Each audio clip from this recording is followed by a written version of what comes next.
Dear children, welcome back. Do you remember the day the Pandavas walked away from their palace, leaving behind gold, power, and comfort? That day they did not just leave Hastinapur, they stepped into destiny. Today's story begins where royal roads ended and forest paths began. This is the story of 13 years of exile, years that transformed princes into legends. As the Pandavas walked out of Hastinapur, the city wept. People stood on both sides of the road, their eyes filled with tears. Come back soon. Justice will return. May Dharma protect you. Draupadi walked with her head held high, though her heart ached. Bhima clenched his fists, his anger boiling like fire. Arjuna looked up at the sky, silently praying to Krishna. But Yudhishthira walked calmly. He turned to his brothers and said gently, "Brothers, today we lose comfort, but not character. A kingdom can be taken away, but Dharma cannot." Soon stone roads turned into muddy paths. Tall trees replaced palace walls. Bird calls replaced court music. The forest welcomed them. Not kindly, but honestly. Life in the forest was harsh. No silk beds, no servants, no royal meals. The Pandavas built small huts from leaves and branches. They ate fruits, roots, and whatever they could gather. Draupadi cooked with her own hands over small clay fires. At night, the cold was a bit hard. During the day, the sun burned fiercely. Sometimes hunger visited them, sometimes fear. But something else grew stronger every day, their bond. Each hardship stitched them closer together. The forest was not empty. It was alive with wisdom. The Pandavas met many great sages, Narad, Markandeya, Lomasha. They listened to stories of ancient kings, of patience, sacrifice, and victory after suffering. One day, Vyasa himself arrived. His eyes were full of compassion. He said, "My children, this exile is not punishment. It is preparation.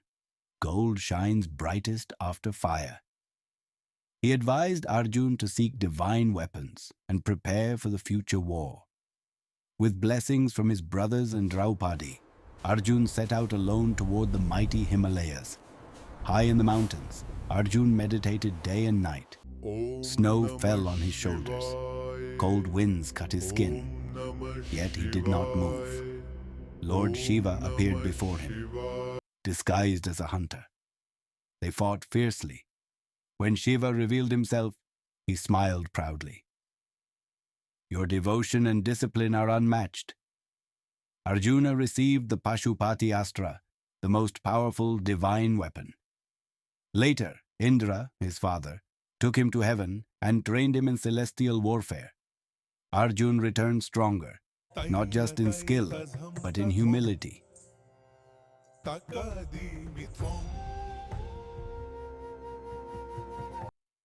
Back in the forest, Draupadi's heart often overflowed with pain.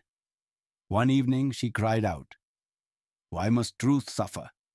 Why does injustice sit on the throne?" Bhima roared, "Say the word, Draupadi. I will burn Hastinapur today."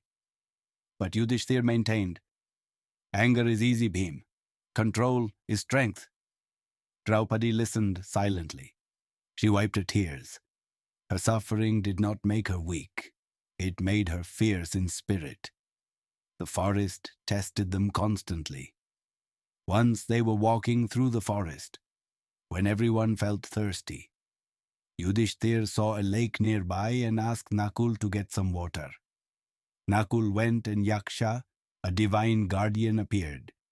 He asked Nakul to answer his question, and only after that he could take the water.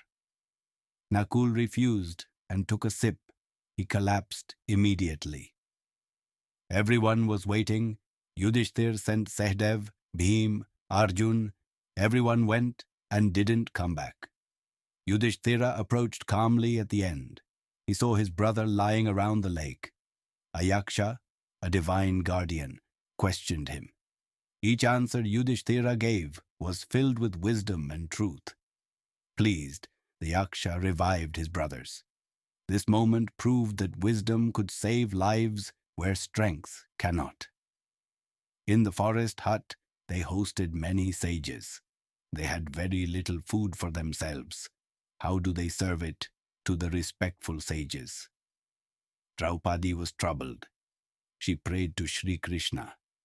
Seeing their hardships, Krishna blessed Draupadi with the Akshaya Patra, a magical vessel that would never run out of food until Draupadi herself had eaten. Now no guest, sage or traveler ever left their hut hungry. This taught them a powerful lesson. Even in poverty, generosity makes one rich. The forest was also home to danger. Demons troubled sages and innocent villagers. Each time, Bhima rose like a storm. With bare hands, he defeated demons like Kirmira and Jatasura. Strength without arrogance became his identity. Years passed. The Pandavas grew leaner, wiser, stronger. The forest was no longer an enemy. It was their teacher. They learned patience from hunger, courage from fear, unity from loss, hope from despair. Draupadi became their pillar. Yudhishthira, their compass. Bhima, their shield. Arjuna, their weapon. Nakula and Sahadeva, their balance. Children, the Pandavas entered the forest as kings without crowns. They emerged as warriors with purpose.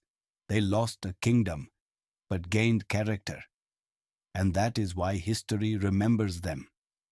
What else have we learnt today? Hardships do not break us. They shape us. Patience is greater than anger. Unity is the strongest weapon. True royalty lies in character, not crowns. Next time, children, we will enter the final year of exile, the Agyatvas, where the Pandavas must hide their identity. And one mistake could send them back to the forest again. Until then, Jai Shri Krishna.